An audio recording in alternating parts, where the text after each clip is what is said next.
Alright, hey, making a video here with some ideas on using Putty. If you're using a Linux machine for CS classes this year, you'll be able to SSH directly into the server, and that's really your best option. But if you're still on Windows, you probably want to use Putty as a way to connect. You use this in CSE 121. Let me give you a few hints for making Putty work better. So I'm going to emulate Putty on my Linux system here. So this is the window you're probably familiar with, and I'll go ahead and put in my username. Now right there, that's a pain to have to type in your username every single time that you do this. So what we're going to do is we're going to save our settings. Okay, I'm going to come down here and I'm going to say default settings, and I'm going to say save. And now if I open this up, it'll bring me to that login where it wants to log me into, my user ID test, and there you go. Okay, the next time I run Putty, guess what? It's already got that typed in, right? Because I saved in the default settings. Now I could make a different session. I could make something for Nick, and I could save this at, Nick's settings. And I could save, and now I can close this out.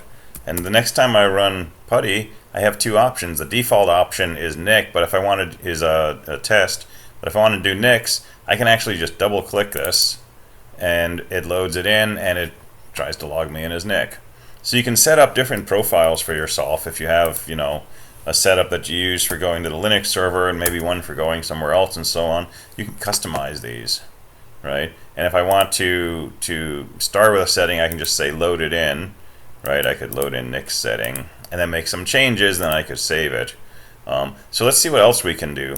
One thing you may have noticed is that when you get a default session, it's kind of plain, right? It's a black background with white text. The text is kind of small. I made my resolution low so that it looks a little bigger, but it's kind of limited.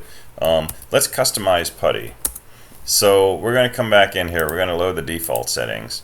What do we have in here? So under Window, I can set my default window size. Well, maybe I want 120 columns and I want 40 rows. Lines of scroll back. This is how many lines of history it will record for you. Make this as big as you possibly can. Right? Well, not that big. It will limit to, I think, just shy of 1 million. Give yourself a lot of history, because you might be working in Putty for a number of hours, and at some point you want to go back and see something you did 3 hours ago. All that history is still there in your display window. You can scroll back, so give yourself lots of lines of history. Appearance, you can change the cursor size. You can make it blink. I like a blinking cursor, so I'll leave a blinking block. And then fonts. So let's change the font size. Well, I'm going to go ahead and make my default font 14. I don't want to mess with this too much. You definitely want a monospaced font, not a proportional font. But you can mess with those and find something that feels better to you.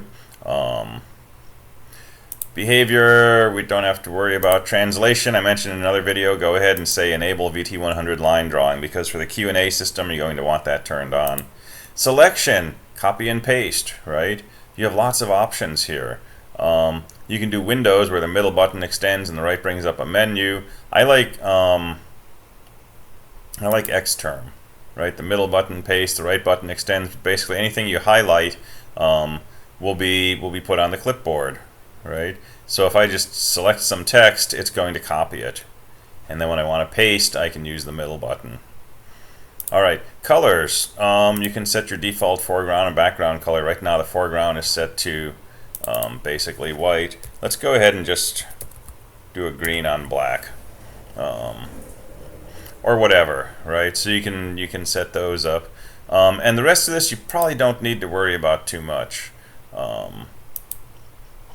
So I'm not going to say open. I'm going to go back to my session, and I'm going to type in default settings.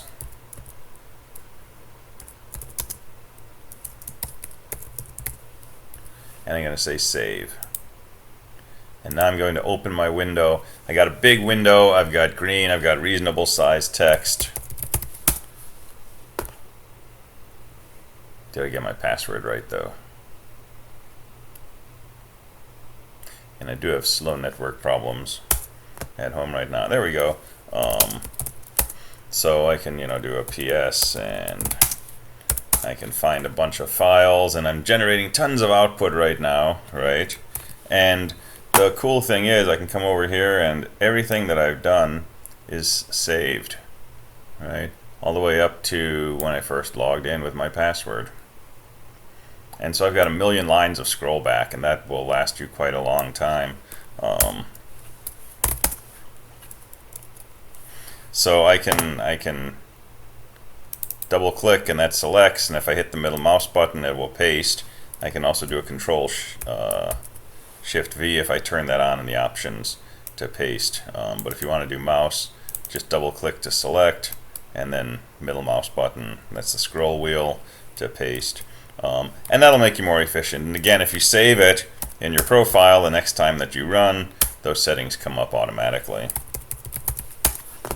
So just some things to think about, right? You want to make your environment as comfortable as possible. You want it to be familiar to you. You don't want to spend a lot of time messing around with it. So Putty in particular lets you set these things up, and you're good to go. If you use SSH, right, you don't have to worry about all of these things. You can set them up in the configuration for whatever terminal program you're using on your Linux system or your Mac. All right, so just some ideas there to think about. All right, thanks.